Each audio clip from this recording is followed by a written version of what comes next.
Okay, thank you everyone for coming. So this is the last of 3 talks on ArkLib that we're having to start off the year. So we had one talk from Kwong on ArkLib in general. We had a talk from Katie last time about coding theory. And now we're finishing off with a talk from Julian from Nethermind. Lampord's team is a new thing I've never seen before. We've always been called the Lamport team. Since yeah, I was not aware until now. Yeah. But anyway, we'll have this talk about FRI. So we've covered some of the Oracle stuff with Kwong, some of the underlying coding theory with Katie. And so this is the kind of natural conclusion of that, which is to have a spec for FRI. There are obviously other projects going on in ArkLib, and we might have talks about these. But I think this was quite a good milestone in terms of having a spec for the interactive protocol on which a lot of cryptography that's used in ZKVMs is based on. Yep, Julian leads the Nethermind team, which is one of probably reasonably larger teams in the ecosystem, I'd say, and quite prolific and productive across many projects for many clients, and working primarily in Lean, as well as EasyCrypt and other things in the past. Yeah, it was really good work, and that will be executable soon. I'm going to merge the 426 PR today. And it'll soon be, well, soon at some point that spec will also be non-interactive, and there'll be more talks once that's done, I expect. So yeah, over to you, Julian. Cool. Yeah. So so as the title of the talk indicates, I'm obviously going to talk about our work on formalizing the FRI IOPP. Alex obviously already gave an excellent intro, saying that obviously essentially this all ties together the work in ArkLib with respect to the IOR work and of course the coding theory, to come towards, as Alex said, proving, having a specification for one of the key SNARKs here underlying the correctness of the ZKVMs, which, well, I'm actually front running. I'm realizing my first slide, so let me actually skip to that. And yeah, so essentially because of the L1 proving transition, we're going to be adding ZKVMs to the trust base that underlies the security of the Ethereum protocol, and they depend on this class of SNARKs called algebraic linking protocols, essentially. And as we're going to discover over the next couple of slides, these algebraic linking protocols are typically constructed using a class of other protocols called IOPPs, or interactive Oracle proofs of proximity, of which FRI is one example. But actually, I attempted to make this talk somewhat self-contained, assuming some degree of knowledge of the things that Katie and Kwong have already talked about, but trying to make it as self-contained as possible, essentially. So I'm going to sort of give quite a lot of introductory information first, introducing all of these terms to some extent. The algebraic linking SNARKs in particular are typically built from IP, so interactive protocols or interactive Oracle protocols, and we apply these transforms, these Fiat Chamet or BCS transforms, to take the interactive versions of the protocols and transform them into non-interactive versions of the protocols. And as I said, we'll sort of actually also work from, hey, why is it that these that we need FRI to build these algebraic linking protocols? So to give sort of go over that again, essentially we will construct DeepAli at a high level as an IOPP based on we'll construct rather DeepAli, the algebraic linking IOP, based on give an intuition of how it's constructed from an IOPP, and we also talk about actually how we then convert these IOPs to being non-interactive. But first, of course, we're going to introduce what an IP IOP and an IOP are. Obviously, I'm going to go over this very quickly because I imagine most people in this talk have seen this definition, 10 times, 20 times, or more by now in various talks. But yeah, so essentially, the interactive Oracle protocols are two-party protocols. One is called the prove and the verifier. They both agree on some type of statements and some type of witnesses, as well as a relation between the statements and the witnesses. And in particular, the aim of the protocol is for the prover to convince the verifier that for a given statement S, it knows a witness such that the relation holds between that statement and the witness. And in particular, one of the key properties that we care about from the sort of from Ethereum's perspective in terms of allowing it to scale is the fact that the protocol can typically be run in a number of steps that's significantly sublinear in the size of the witness, right? And so essentially we can check very complex computations very, very quickly, right? Or check that they've been carried out honestly, right? So computational integrity in this case. Yes, so essentially the typical setup of the IPs or IOPs is, as we said, we have a prover and a verifier. Typically, initially, the prover sends some commitment to the verifier, and then there's some exchange of messages where the verifier sends back some challenge, which is uniformly distributed inside of some appropriate type. And then the prover needs to give some response. And this happens some number of times typically. And then at the end, the verifier can then analyze the whole, the whole sort of interaction, right? And can decide whether to accept or reject at the end, right? Yes, and in the context of the IOPs, IOPs rather than IPs, the provers can also, the response can be what we call, can be an oracle rather than sort of like, you know, some actual full type, essentially. So for example, it can be something like oracle access to a polynomial or oracle access to a polynomial on some domain. So where we don't actually send the whole polynomial, but we would send some oracle access to it, which obviously when we're going to see in a second how those are compiled to be non-interactive. But yes, so obviously these protocols involve quite a bit of interaction between the prover and the verifier. In the context in which we want to use them, obviously suboptimal, because that would require the provers to be continuously online to convince any verifier at any point that of a given statement. So the way that we make these non-interactive we'll cover in a second. Oh yeah, sorry. Sorry, I forgot I inserted an extra slide, but we'll cover how we make them non-interactive in 1 second. But obviously, this is the problem. But first, before we do that, we will let's have a very quick look at the security properties that we expect from these interactive protocols or IPs or IOPs. So these are sort of the key security properties that we're going to care about. The first one is completeness. So it essentially says that if we have a statement and a witness that that satisfy the relationship, then here we have a notion of a HP. So this is an honest prover and an honest verifier, and MP or an MV is a malicious prover or a malicious verifier that doesn't necessarily run the exact prover or verify algorithm, right? And so the completeness says that basically the honest prover, which takes both the statement and the witness that satisfy the relation, given this, will produce a proof that will convince the verifier. So this proof will be passed to the verifier with the original statement, and it will accept it with essentially a probability greater than 1 minus epsilon c, which we call the completeness error. And very often, including FRI, these protocols are what we call perfectly complete, and so epsilon c is 0 in this case. Right. Then this is important for liveness, of course, because what this means that essentially that if a prover actually has a real witness, it's definitely going to be able to convince the verifier in the case of perfect completeness with with certainty, essentially. Right. The soundness then is the key, I would say, sort of safety property, which essentially says that for a given statement, if no witness exists, essentially, then a malicious prover, given the statement, is only with negligible properties, some epsilon sub s, the soundness error, going to convince the verifier to accept this this proof, right? And then finally, we have some other important security properties here. There's a knowledge soundness, which is basically a stronger version of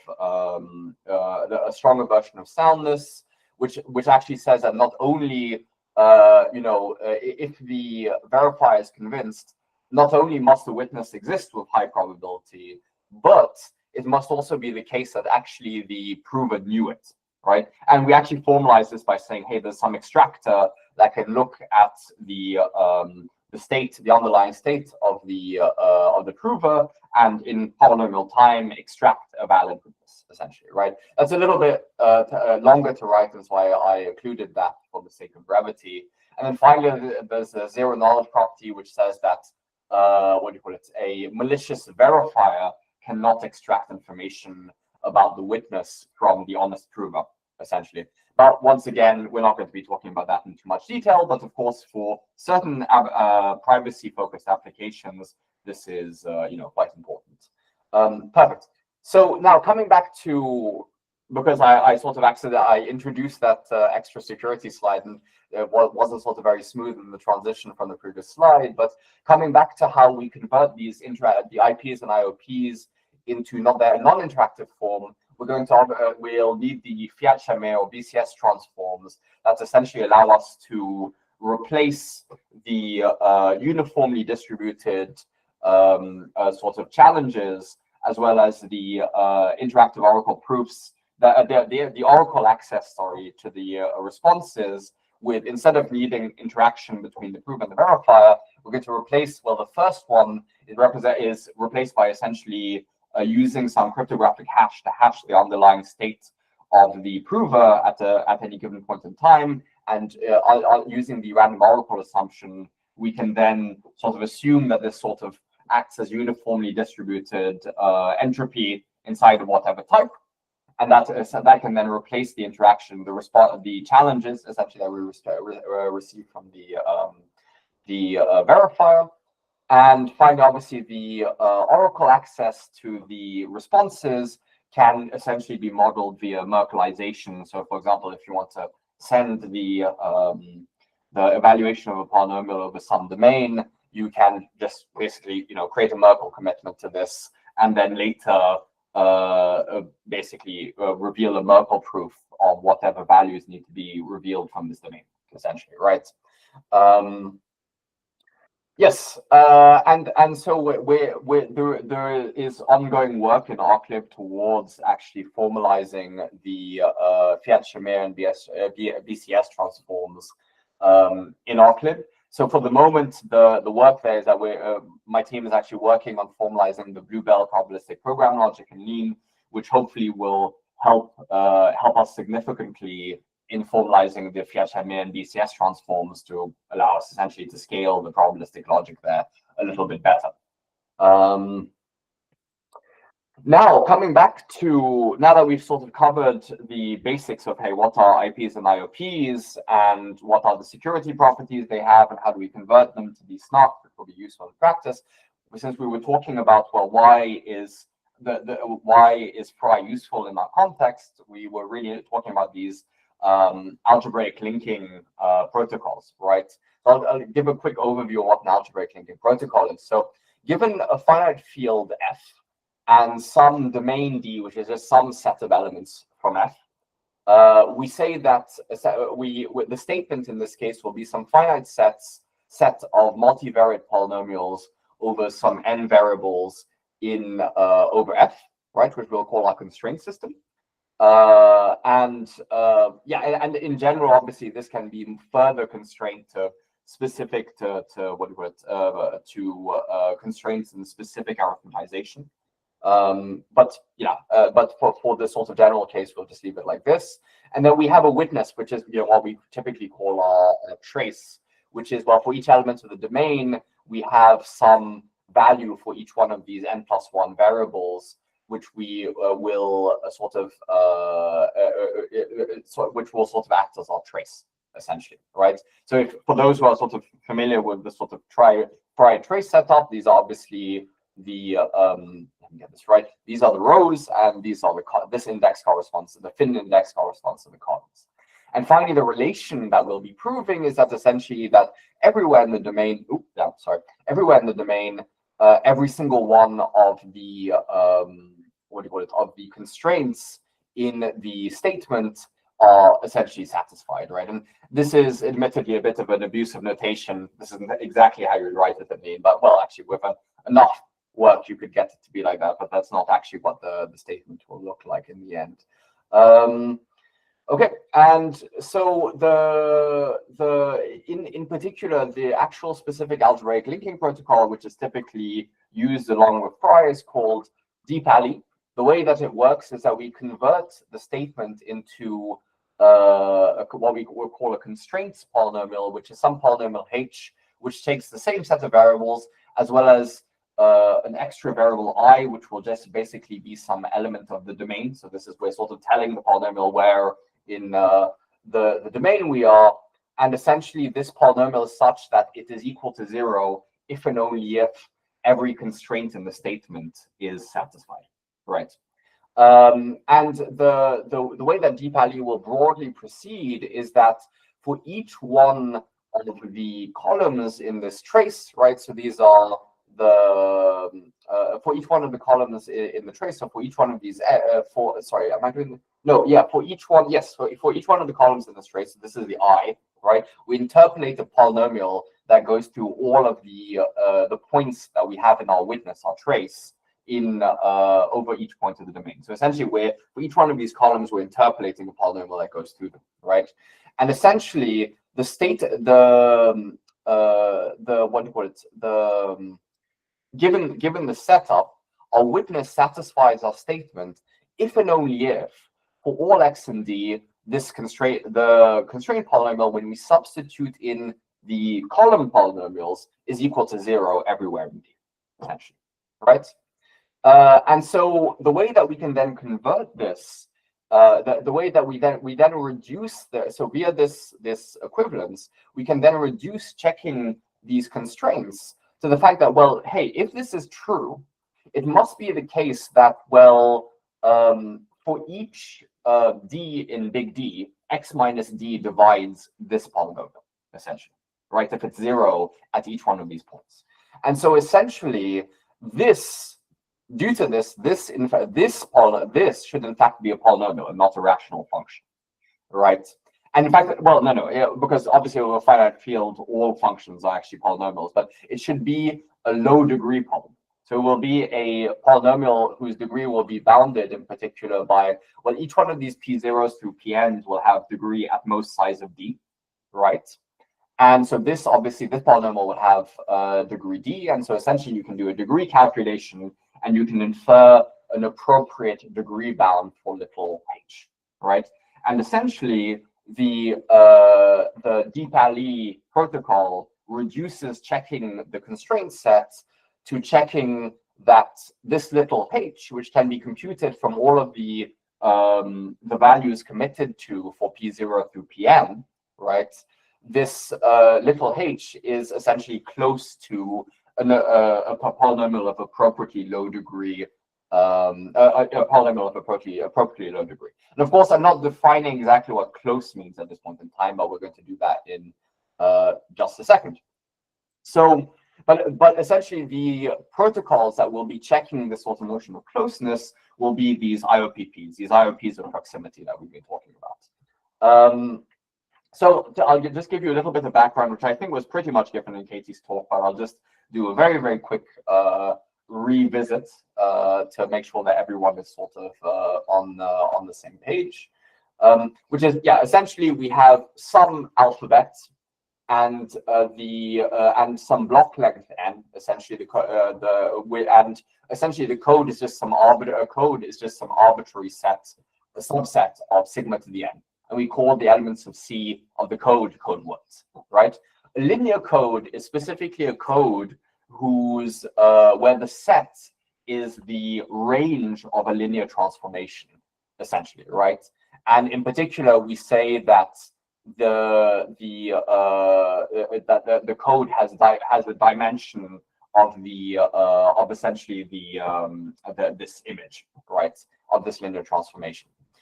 And then finally, we introduce the notion of distance that we what do you call it? That we'll be using here, which is what we will mean, what we'll be referring to when we talk about being close to a code or close to a polynomial, right? Which is the notion of Hamming distance, which is actually just rather than Euclidean distance or something like that, which is it's basically in the case of some sort of vector space the Hamming distance between two of the vectors is just simply the what do you call it?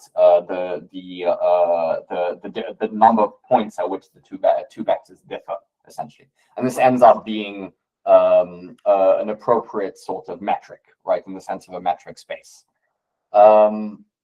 Yes, and then so once we define the distance between two elements of sigma n, we can then define in the sort of natural way the distance between some individual point and the code itself, which is the minimum distance between any point in the code and this point, essentially, right?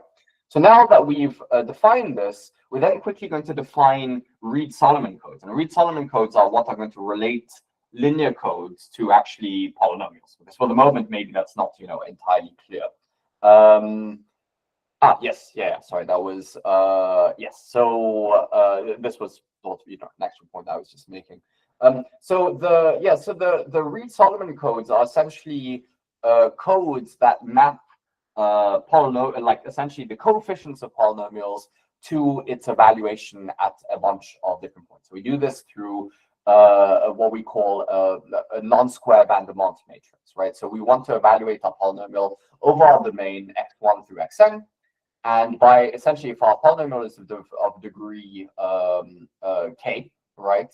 Well, sorry, k minus 1, in fact, then essentially this gives us all of the sort of like power, the evaluation of these the powers of all of these values that we'll need, and by multiplying this through the vector of the coefficients of our polynomial, right, we essentially get the evaluation of this polynomial at all of these points, so px1 through pxn, essentially, right? And this obviously this is a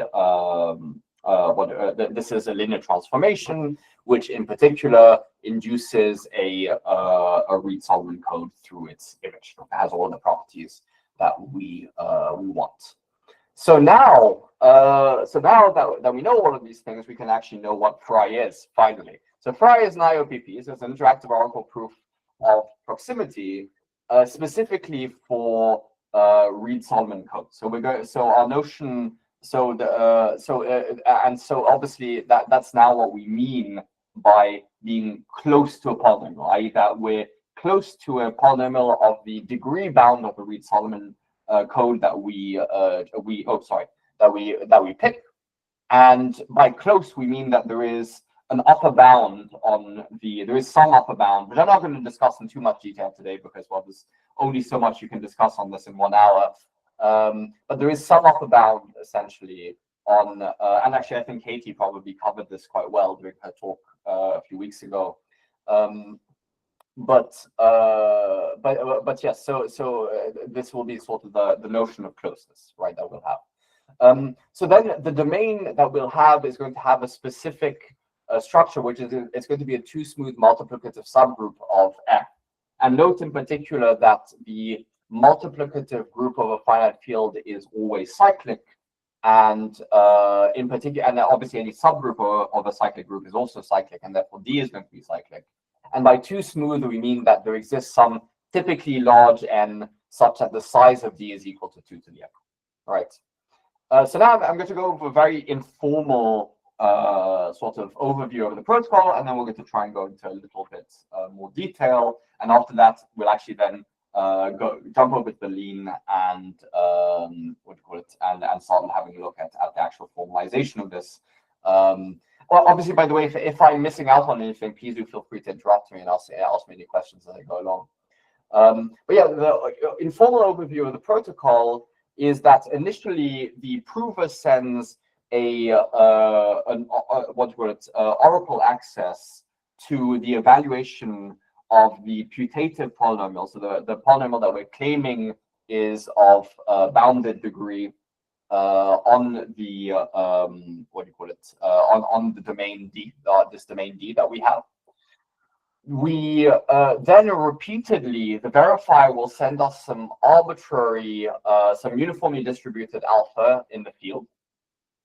And the prover will then construct a new polynomial, and we'll go over how this is done in just 1 second, at least in the simple case. And then if we have the time in the more complex case, when we look at the code, we'll be able to go through that. But essentially, the prover then constructs some polynomial which will have a degree that will be sort of strictly decreasing. We'll see how that decreases in a second, once again, based on the degree of the previous round. And so after a number of rounds of reduction, it will be the case that actually, if the claim is correct, it should be the case that the prover has reduced the polynomial that it originally had to some constant. At which point this constant is sent in the final round just not as an oracle, but it's sent in plain text, if you will, to the verifier, which can then basically do a bunch of randomized consistency checks on all of these oracle accesses to all of these polynomials that were sent as we go along. So based on how the fold was constructed with this alpha as an argument, it will be the case that essentially there is an algebraic what do you call it? There is a sort of an algebraic there's an equality that we expect to hold between elements of adjacent commitments, essentially, right? And so what we're going to do is we're going to pick a bunch of elements of the initial commitment. So this is the initial commitment to the values of the putative polynomial of the initial domain D, right? And we're going to essentially check those over check their consistency of these random points with respect to some points in the next in the next commitment, essentially. And actually, and this is something I haven't written in the slide, which is not great, but after each reduction, actually the size of the domain is also going to be decreased, right? And so the number of points over which we'll be evaluating the polynomial will be decreased after each fold. And so there's a sort of like n to 1, or well, specifically 2 to the d to 1 matching, where we're going to be looking at 2 to the d points on the previous commitment, and we're going to be relating it to one single to one single point in the next commitment, right? Where d in the simple case is just going to be 1. So this is and we'll sort of see what that means in the next slide. But essentially, by doing these randomized checks, we check that essentially the folding with high probability, the folding has sort of been done honestly. And if this folding has been done honestly with high probability, we sort of know that it's sort of, and we'll go into more detail about this in a second, but intuitively, it must have sort of been the case that the original polynomial was of the correct degree if it got reduced to a constant, and all of these checks passed with high, with high probability, right? Yes. Okay. So the way the round consistency check, we're going to see that actually the version of FRI that we're talking about here is actually what I'm going to call simple FRI. So this is a sort of like the simplest version of the protocol. We'll see in the next slide that actually we had to generalize this protocol in all sorts of ways. It was quite interesting because actually I believe that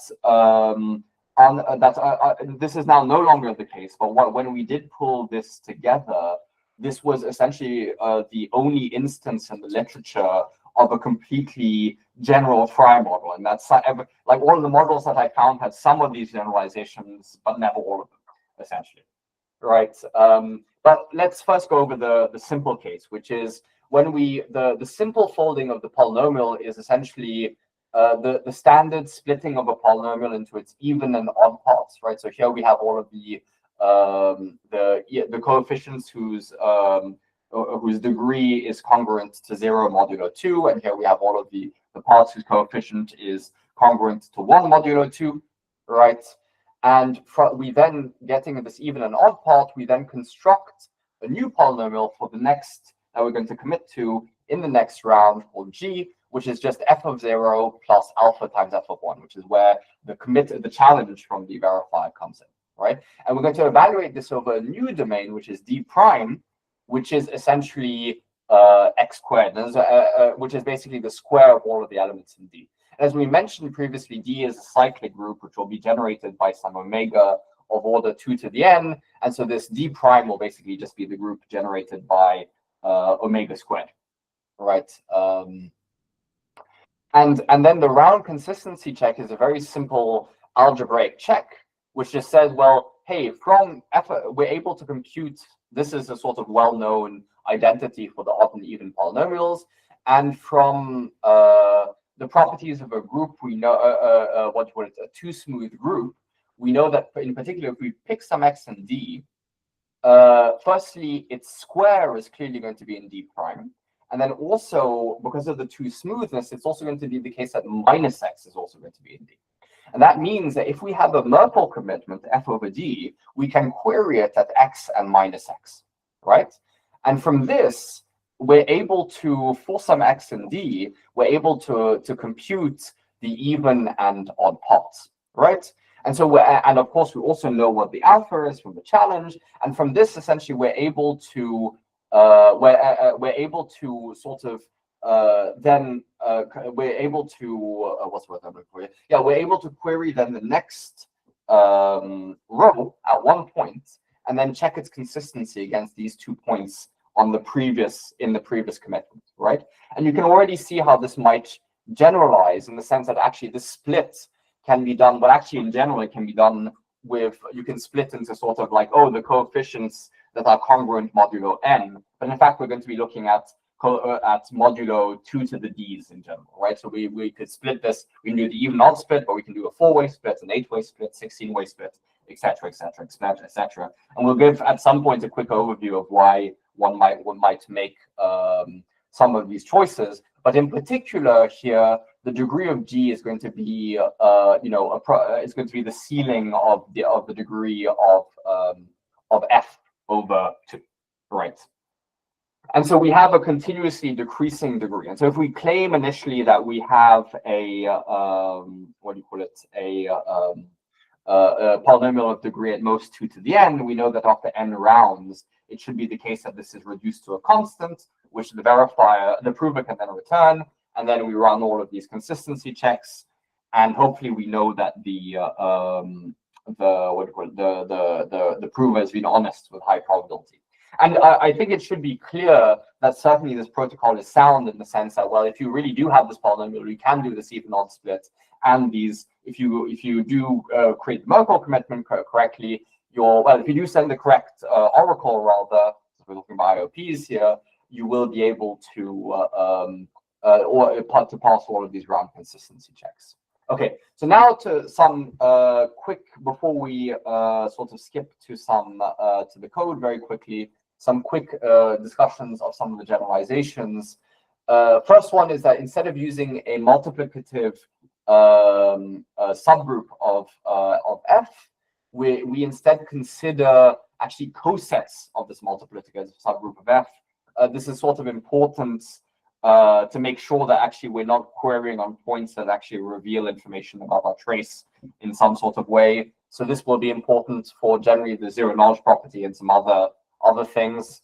The other thing is, as we said, the folding degree at, we were saying that, we looked at the even odd case, but then we can look at sort of 2 to the d cases. So we can generalize the folding degree. And in fact, we can allow this folding degree to change over time. And there's a reason that we might want to allow this folding degree to change over time, which is, well, right at the beginning, the domain is very, very large. As we said, the domain decreases by 2 to the d after each 2 to the d fold, essentially, right? And so the thing is, the initial domain is very, very large. And so in some sense, there's a lot of space for cheating. And so you want the initial folding degree to be very high so that we look at as many points as possible, essentially, right? But then as we go down we sort of go down the folding, there are less and less points, and so we can decrease the folding degree and query less points, essentially, right? While in those consistency checks. And then finally, we can do early stopping. Early stopping allows us to actually stop before we reduce all the way to a constant, and instead stop at some polynomial before, and actually return that, and just do the round consistency check there, and still actually have most of the properties that we would have from running the full protocol, as long as we sort of run enough layers, essentially. Okay, yeah, so those are the generalizations that we have.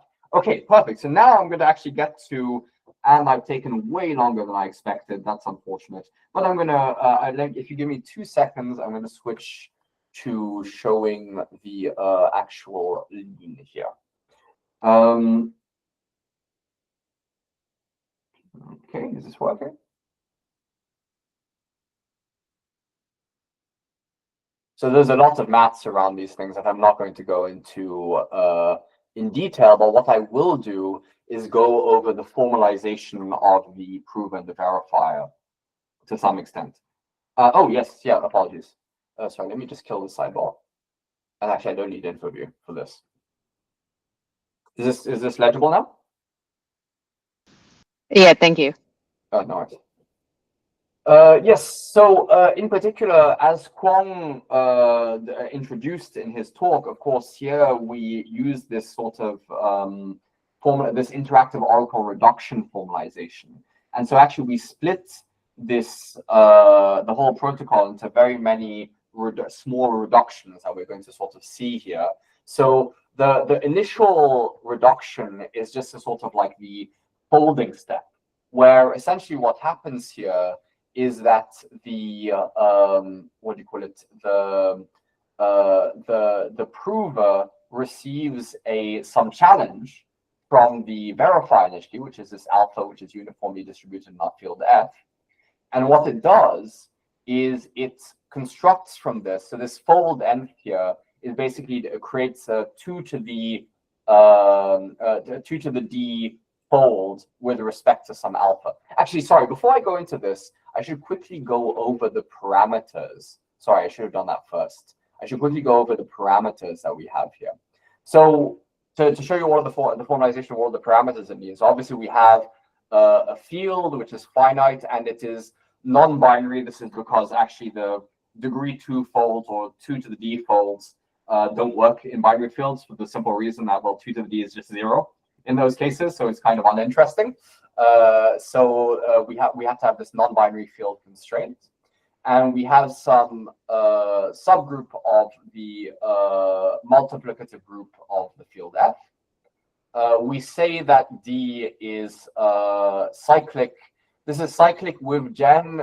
This is a type class that I introduced where, because MATLib has some notion of is cyclic, but it doesn't allow you to computably extract the generator of D.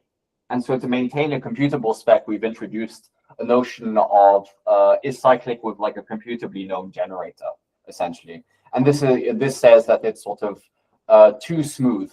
So it specifically means that the size of D is 2 to the n, right? Here we're going to have some x in F, in the multiplicative group of F, which is going to serve as the multiplicand for the coset that we're going to be constructing from D. And then we have here K, which is going to be the number of rounds that we're going to be running. S, which for each round that we have, tells us the folding degree of that round. So that this will allow this folding degree to change over time. And this D is the degree bound of the final polynomial that will be returned. Because as you might remember from the early stopping, we can, instead of returning just a constant in the final round, we can return a full polynomial, and we're going to want to check a degree bound for this, essentially, right? And then finally, we sort of have some well-formedness constraint here. This basically just says that D, well, because the size of D is 2 to the n, that sort of D is big enough to do all of these folds. You don't run out of points in some sense, right? Yes, so that's all of the preamble, all of the what do you call it? All of the parameters that our FRI formalization is going to take. So then we can have a look at the prover formalization once again. Sorry. So as we were saying, this thing here encodes what the prover does in the first round of interaction where it receives some challenge. It folds this polynomial, right? And then just before this, and then just after this, in the second step of interaction here, it's going to send back to the verifier the evaluation of the folded polynomial over, and this is a massive mouthful here, but essentially this means the deth domain. And this is because this deth domain, once you add in particular, the degree change in the folding over time, as you can see from the presence of S here, gets a little bit complicated in its construction. But trust me, this is right, and there are lots of proofs that back this up. But yeah, it's a bit of the construction there is a bit of a mouthful. This is essentially sending an oracle, which is the evaluation of this polynomial over all of those over the domain that we care about at this point in time, essentially, right? So this is our prover. The verifier here does nothing because there's nothing too interesting happening in the verifier here, because the verifier in our case basically just keeps track of what challenge it has sent so that it's able to recover this later, and does nothing else. It just receives the challenge is sort of uniformly distributed, so that doesn't need to be modeled. And I'm sure Kwong went through that when he mentioned his talk, when he discussed this in his talk. And there's no sort of further interaction from the verifier other than receiving this oracle that is kept track of sort of by default by the formalization, the underlying formalization inside of these oracle verifiers and provers. And finally, this is actually then assembled into a reduction that describes one of these folding steps, essentially, right? And we put together our folded prover and verifier. We then have the final fold phase where we have something a bit special happens, because as we might recall, in the final fold phase, the prover doesn't descend sort of the final, and because of early stopping, it descends potentially a final polynomial that we're going to want to check a degree bound on, right? And so there, what happens is that we have the prover here actually, when it sends a message, actually sends the whole polynomial is what this means. So it's the way that we model this is it's an oracle that takes a unit and then gives you a polynomial, right? And so it's actually sending the whole polynomial. And here the receiver is basically going to actually keep track of this this folded polynomial, very simply, right? And then finally, once all of this exchange is done, there is going to be a final step in which the verifier then queries all of these oracles to do all of the round consistency check, does the final degree check, and then either accepts or rejects. And that's going to get a little bit interesting. 1 second. Yeah, once again, we assemble the final prove and verify into one top-level oracle reduction. And finally, as we said, there's this final step where we have the query prover, where the query prover actually doesn't do much this time. It's really the verifier, which is interesting, which it does quite a bit. I hope it's okay if I make it a tiny bit smaller. Can people still read this? Just so I can get the whole thing in? I can take that as a maybe. A bit bigger would be better. Okay. Is this acceptable? It's good for me. Okay, perfect. Thank you. So yeah, then what happens is essentially the what do you call it? We want to, starting on the first row, so i.e. the commitment to the original putative polynomial over the original domain D, we're going to look at m different points, and we're going to look at m different points, and we're going to sort of query from there to do all of the round consistency checks, right? And what happens there is essentially for each of these m different points, we get a sort of the challenge for this specific. Oh wait! Oh no! Sorry, am I getting this wrong? Let me check. No.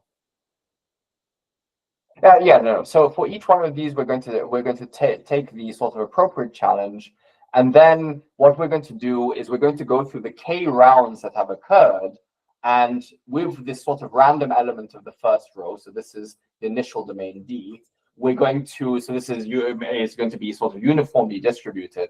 What we're going to do is we're going to recursively do these appropriate round challenges, right? And so what we're going to do is from the initial S0, we compute, because we're as I said, recursing, going one layer at a time through this tree, right? And we're going to compute the appropriate challenge on the sort of like what do you put it, the kth layer of this, or sorry, the ith layer of this tree, which goes from 0 to k essentially. So we're going to look at the appropriate. We're going to construct the appropriate challenge from S0 in the appropriate ith domain, essentially, which is this. And we're then going to construct all of the query points that we have to query from this randomly, from this chosen S0. So this is in the like even odd cases will be S0 and minus S0, which is uninteresting. But in the sort of like 2 to the d case, we're going to be looking at multiplying it by the 2d roots of unity. So we get a bunch of interesting queries.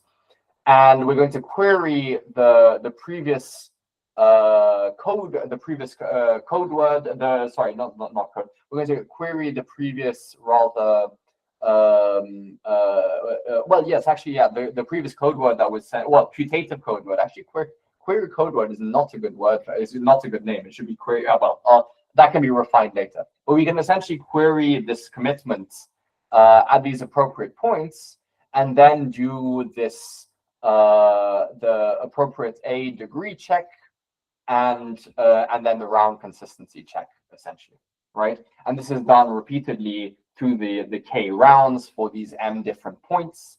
And if this ever fails at any point, then of course it is rejected. And if not, we simply at the end accept this, right? So that's sort of the formalization. This is a formalization of the 3 rounds. This is once again stuck together. And then very quickly at the top level, because we're very much running out of time, there is the general specification, which actually superglues all of this together and actually appends together k what do you call it, k instances of the the folding round with the appropriate final folding round, and then finally the query round to construct the whole reduction for the FRI protocol. Okay, perfect. So now that I've done that, I think, so I was planning next on actually giving a verbal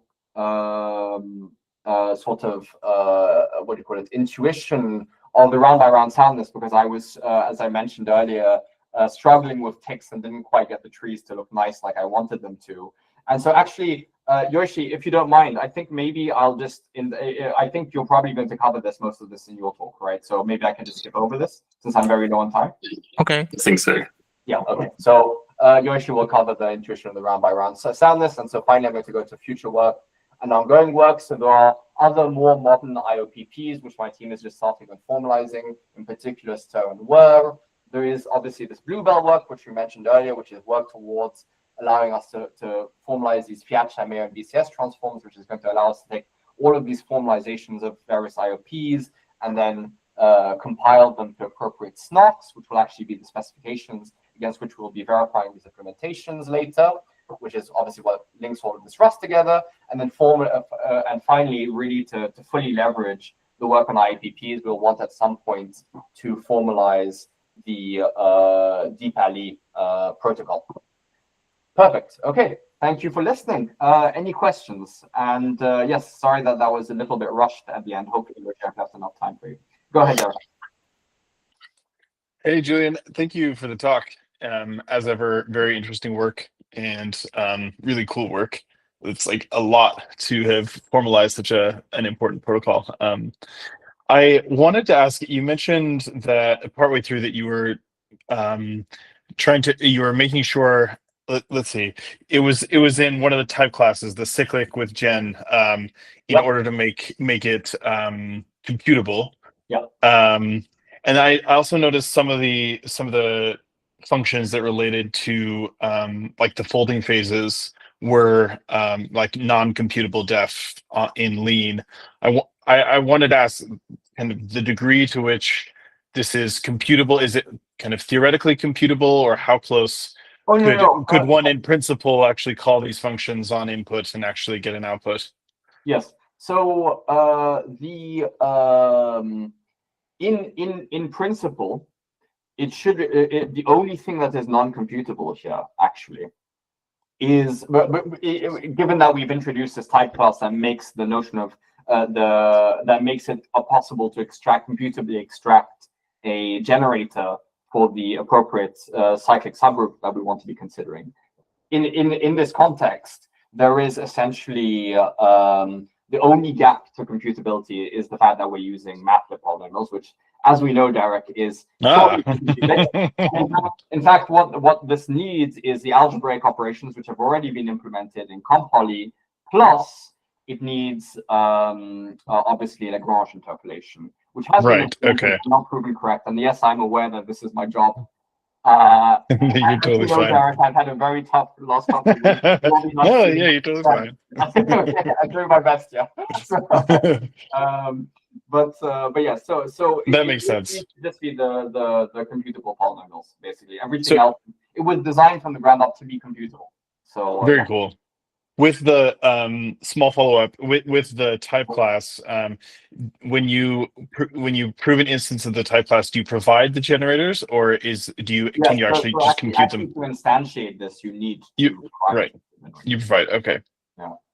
Very cool. It's just that the cyclic type class in MATLAB existentially claims the existence of a generator, which has the appropriate order, right? But obviously, an existential is not constructive and mean, and therefore you can't extract the witness from this, right? Computably, right? Not without using the axiom of choice, which introduces issues with computability, shall we say? Indeed. So there you go. Cool. Great. Thanks. If that was it, then maybe Cody, if you will have some more questions. Yeah, excuse me. I had a question about your process.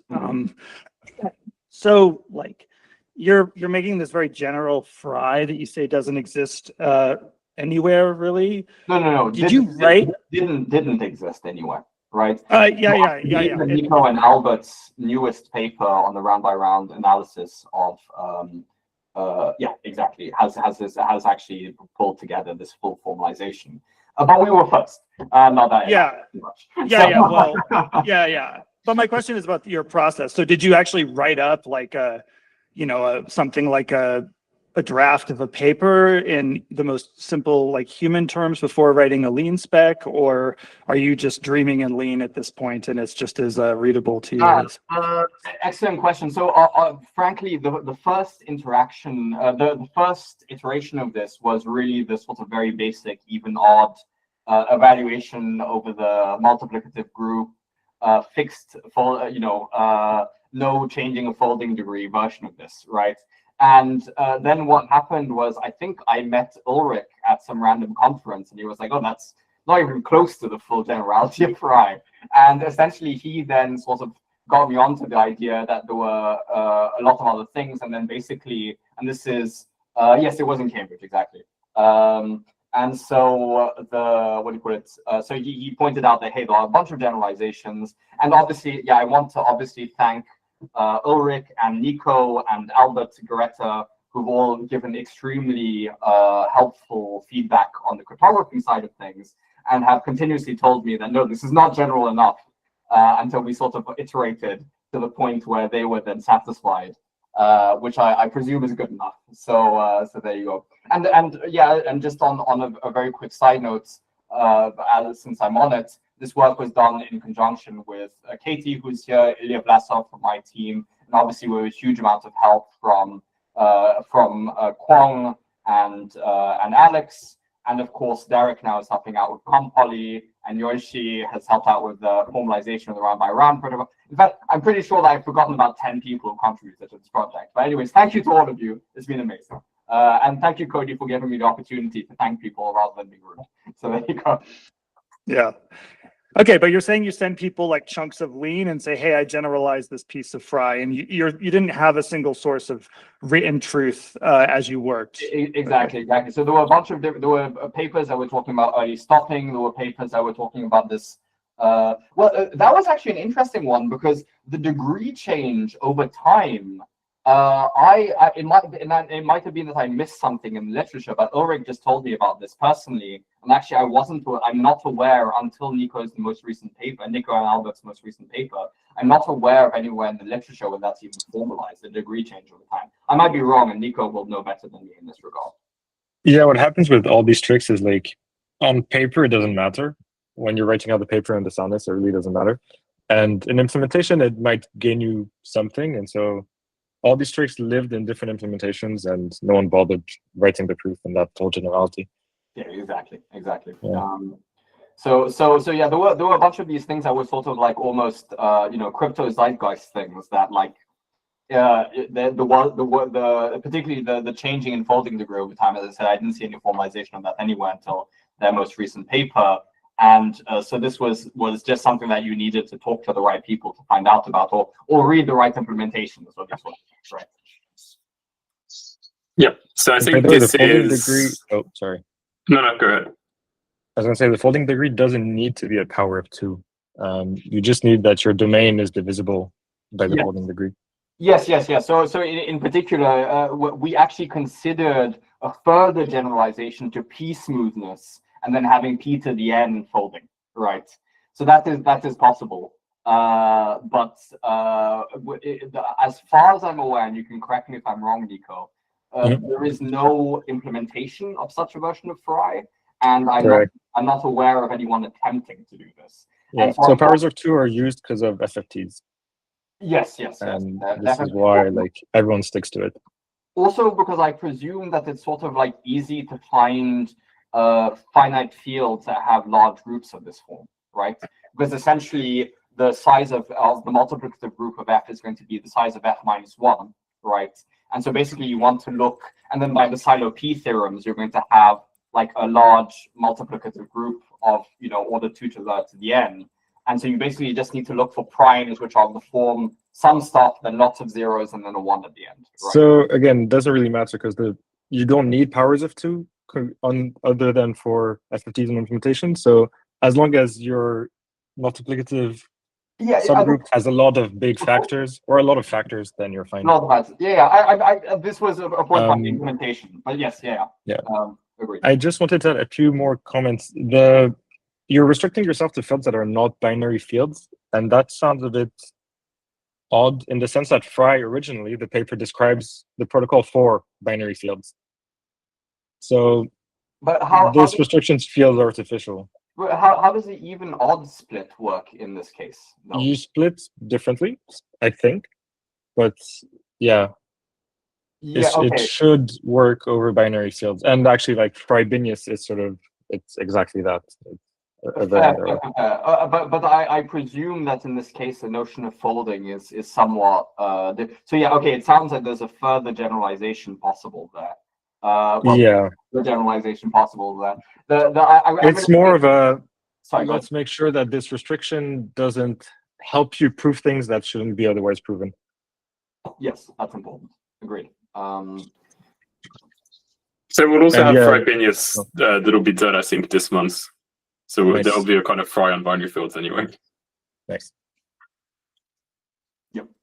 But I think maybe this is a good lead up into Yoichi's part. And so I'll do maybe a very quick inquiry. So just as was discussed just now with the work on FRI that Julian described, one interesting challenge was definitely that we didn't have a kind of canonical reference to guide us, because obviously there's been so much work on FRI since digital paper and a lot of law that hadn't been formalized and things of that kind. On the other hand, obviously, thanks to Nico and Benedict and the others, there was a more recent version of FRI described in a paper that was amenable to auto-formalization, which is modern and up to date in all the things that we desire. And so Yoichi was able to basically try to auto-formalize that with Aristotle mainly, and I'll let him talk about this. Thank you for the introduction. So it's a vibe formalization of the simplified round-by-round soundness. Round-by-round soundness is a kind of soundness for interactive oracle proofs. So soundness is broken only when something bad happens in one of the rounds, like round is like a response and challenge. So you define this notion of something bad that depends on the transcript, and your argument goes like the soundness can be broken only if something bad happens in one of the rounds, and this something bad happens only on small probability, and you take the union, probabilistic union of those small probabilities over all the rounds, and you get some soundness results. When you can prove soundness in this way, like I think this has some connections with like state restoration attacks, but I'm not a cryptographer, but it's a useful notion. And then, so this is a paper that I formalized using the Aristotle agent by harmonic, and there people have been talking about this. But this paper is, is claiming we are like presenting a nice, simple analysis that's useful for formal verification. And it was written like 3 months ago, and 3 months later, there's a formalization of this thing. So if you write a good paper with very simple and readable arguments,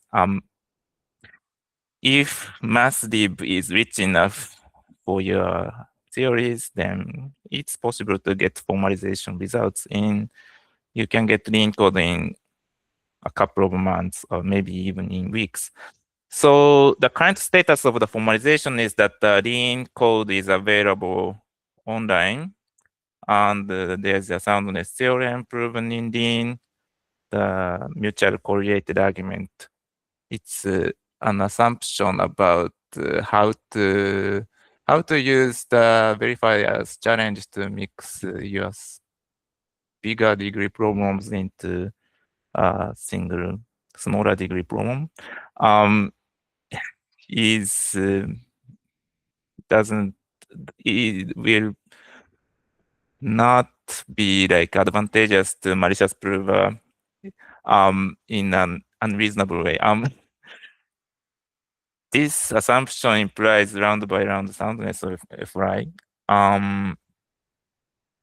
So that was the main theorem of the paper that's being formalized. There are some differences from the paper.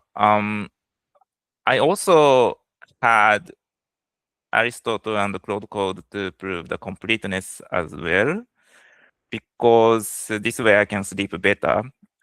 When you do formalization of mathematics, sometimes you start reasoning about things that do not exist, or a verifier that rejects everything, and that's why it's sound, and things like that. And I can prove soundness, but I mean, I have so that kind of mistakes can happen. So it's really assuring to have both the soundness and the completeness formalized. The lean code has an additional assumption, which doesn't matter in practice. So yeah, I mean, people have been talking about like, I mean, the initial degree must be divisible by like something or folding parameters, folding factors. But okay, 0 is divisible by many things. So yes, 0 divided by anything is 0, but it doesn't really matter. And then the rest of the talk is how I did it. So back in December 2025, I had this paper. And then this paper was really nice.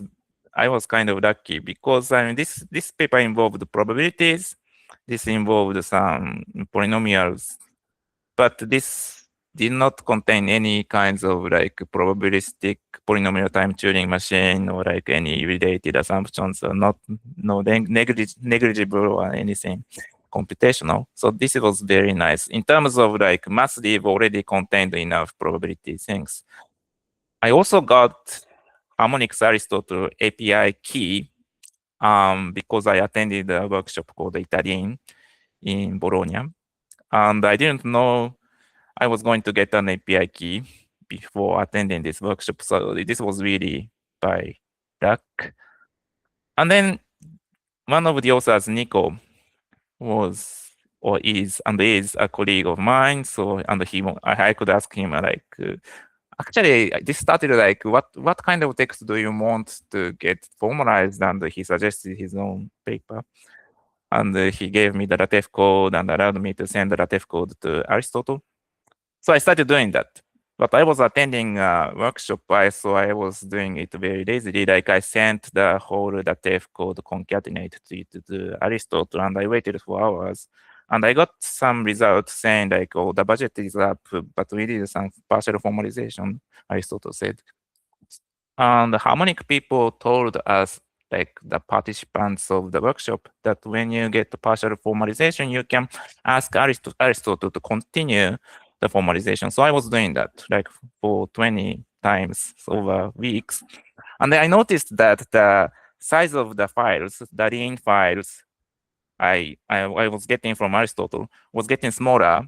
And I looked inside, and so it was a lossy process somehow. I mean, I was always sending the whole paper in LaTeX, but somehow the paper, the lean file was losing some important information during these 20 times. So I started doing something else. So I was still sending the LaTeX file and the partial formalization to Aristotle, but this time, every time I was getting some new code from Aristotle, I asked Cloud Code to like look for like new interesting results from the Aristotle output and gather these things into some stable set of files. And I was repeating that, and I saw some convergence. And then I looked at the paper and I looked at the formalization seriously, and I found a little bit of differences. Like I think the paper had been edited, and Aristotle somehow found some remains of the older version or something, and then Aristotle was confused, and Aristotle added additional assumptions about smoothness or something. Smoothness is not needed in this paper actually. So I asked Cloud Code to like make the statement closer to the paper and state the completeness, and state also lemmas that can be useful for completeness proof with stories or with stories. And then I asked Aristotle to fill in stories. So Aristotle has like different modes of usage. Like one is to formalize LaTeX markdown documents. Another is to fill in stories. And then there is another mode that takes some prompts. And then Aristotle returned some counterexamples to some of the intermediate lemmas that Cloud Code stated. Then I removed these conjectures or false things. Sometimes Aristotle suggested a slight modification of the lemma that's provable and proved it. So it was very helpful in this process. And after the completeness and soundness were ready, I really read the paper and the formalization, and I asked myself if I'm really confident to like tell the world I formalized this, and I'm relatively confident, so I did it. But yeah, so I think the formalization is correct. And then, yeah, that was the end of the process. What do I do next? I guess the next thing is I will see like how the mutual correlated argument will be formalized in the ArkLib and try to adjust the lean code in this project to the style of ArkLib so that it can be upstreamed. That will be the next step. Thank you. Thank you. Any questions from anyone?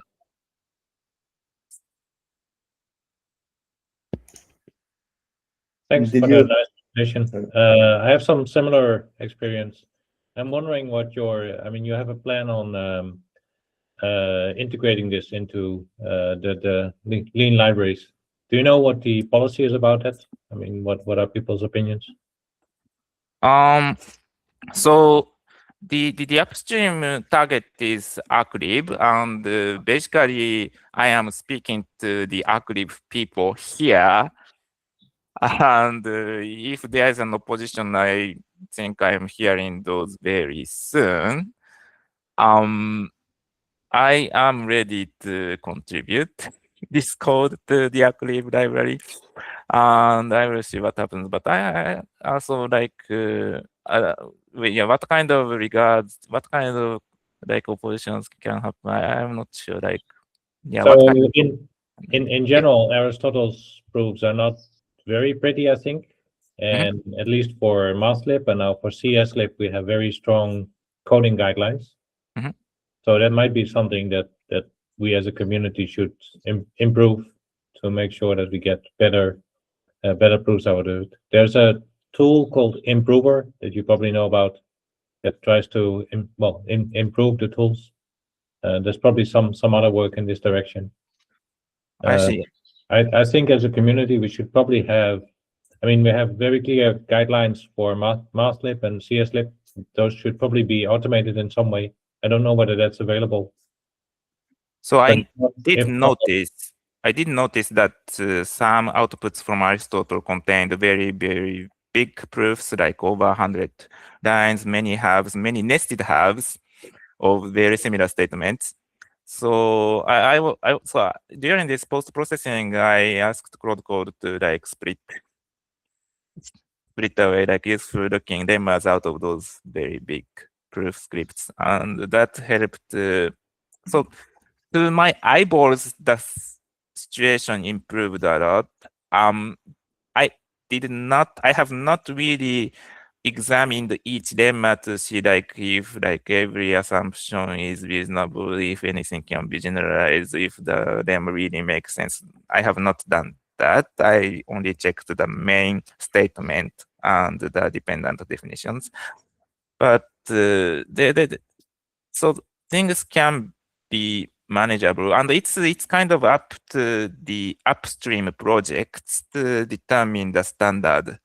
So I will try to contribute, and I get a response, and I will see what happens. Yeah. Yeah, I mean, I can add a few words. So we have merged some proofs that were done with AI and cleaned up a bit, but not like an insane amount. Like they could definitely cleaned up more. Now these were merged. Basically, the ideas we had. I'll talk about the example of Podolsky-Spillman. So Podolsky-Spillman, we have a proof that was completely generated by AI. It's about 2,500 lines and uses 33 lemmas that were generated as part of the proof. That's definitely too much by like maybe a factor of like 5 or 10 in terms of number of lines. It could definitely be cleaner. There were blocks in those proofs that I cleaned up manually, and you could remove, blocks of 10 to 15 lines with like grind or even like ASOP to generate a bunch of sims, or even RFL. It can be cleaned up more. So far, my solution has been to basically merge it in, where the main proof of Podolsky-Spillman is actually very clean, in the sense that it just does a very simple use of the intermediate lemmas that were generated. And then the proofs of the intermediate lemmas, which themselves are less individually interesting, could be cleaned up more. And basically, a lot of halves and a lot of things which could probably just be improved. And they're just tucked away in other files. They build, and they can kind of work as a black box, and we have a clean proof for the result we care about. I think that's an okay intermediary solution. I think it would be better to have cleaner proofs in the style of MathLib and CSLib. There's a balance to be struck, which is that if we're able to radically speed up having an end-to-end proof for something like FRI because of this, there is some benefit to that. And we do pay a cost in terms of like proof, readability and prettiness, and build times also, which are quite painful. So I think, we're open to being pragmatic, and we're very open to like PRs to clean up things. We've had a couple first-time contributors who have taken some of the GitHub issues we have on the repository, which basically documents a sorry with proof outline. They've been able to follow these outlines to generate proofs, sometimes with the help of Aristotle or just plain old GPT 5.2. And then some of them have put more effort into cleaning up the proof and making it like a nicer, more human looking proof, which we very much appreciate. So I think I think it's an ongoing thing. I don't think we have a strong stance. I don't think we want to be as strict as MathLib, just because we have like a lot of backlog to cover, and I don't want to kind of if we're super strict, but then we just fall behind, more recent literature and things like this, I think there's a loss. But I think it's a discussion we'll have over the next few months. And I've been playing as well with the logical alternatives prover, with Aristotle as well. We've talked to Harmonic. Maybe at some point I should just do actually a talk on all of this and have a discussion, in the clip. I'd be quite happy to host that if that's of interest to people as well. Both in terms of the, whatever the state of the art is, if you kind of, pay for access to the best things you can, and how to deal with these in, from the point of view of library. We've had discussions as well. Again, maybe I'll save some of this for future talk if that's of interest, but there are a lot of discussions we've had with kind of both logical intelligence and Harmonic has been around, trying to make use of ASOP and grind under kind of lean-based automation. I would definitely pay money for a tool that generates good scribe annotations on appropriate lemmas and simplifies a lot of my proofs. That would be pretty cool. So yeah, we'll see where things go, but we're definitely not blocking PRs on the basis of the proof being AI generated or the proof being not optimized. But obviously, the more we can kind of easily optimize the proofs and clean them up a bit, the better. Yeah, I think that's probably the current stance. I would be very interested in a follow-up discussion, Alex. I also have some tens of thousands of lines of code lying around that I'd like to contribute at some point. Okay, then maybe I'll set this up for sometime before Hacks or something. Yeah, we can do that in a week or two. I'll put a message on the Telegram group. But very nice talk. Thanks. Thank you. Yeah, thank you. So thank you to both speakers. Thank you for everyone who made it well past the hour. Exciting times in between kind of human progress and AI progress. And there'll be maybe we'll have a talk about all this AI stuff then before the end of March. And then I'll announce a couple more talks, most likely April onwards, because I know March is going to be packed with travel for many people who are either listening or giving talks. And that'll all be on Telegram, obviously. If anyone does want to give a talk about anything, also just let me know. There's a bit of space left in February and maybe a bit of space left in March. I'm happy to let people present any research work that they want to present, time allowing. And so I think we'll leave it here for now. I'll close off the recording. And thanks again to everyone. Thank you. I just wanted to apologize also to the community very quickly for delaying this talk twice. In my defense, I was served notice to move on extremely short notice. So the last month has been a complete shambles of finding a new house and these sorts of things, knowing only 1 month in advance. So it's been complicated. So anyway, Yes. Thank you very much for your patience and apologies for the delaying the talk twice. No worries. So your apology has been recorded for posterity. Excellent. Excellent. So everything is fine now. And So for think all it's eternity, it will what be happens known when you that live in I delayed this London. talk twice. Excellent. all right. Thanks everyone. Thanks, guys. Take care. Cheers, everyone. Bye. Thank you. Bye.